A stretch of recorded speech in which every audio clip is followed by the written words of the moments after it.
प्यार करने मगर लाडले गो गो गो गो गो।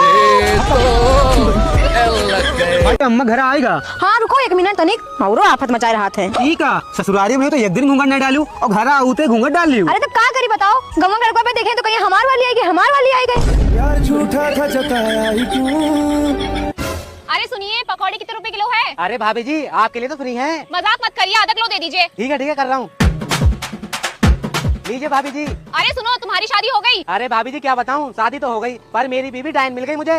अच्छा चलो ये बताओ कितने रुपए हो गए? भाभी जी आपके लिए तो फ्री है, इस मोहल्ले की सारी भाभियों को मैं फ्री में पकौड़ी देता हूँ। अच्छा तभी कहूँ सारी कमाई कहाँ जा रही है, भाजियों में उड़ा रहे हो? अरे तू क्या कर रही है यहाँ पे? घर चलो तुम्हें। किस्मत वाले हो तुम, तो मेरी जैसी बीवी मिली है। कोई मिल जाती ना तेज तरह, तब पता लगता तुमको। है तेरे से ऊपर भी मॉडल आते हैं।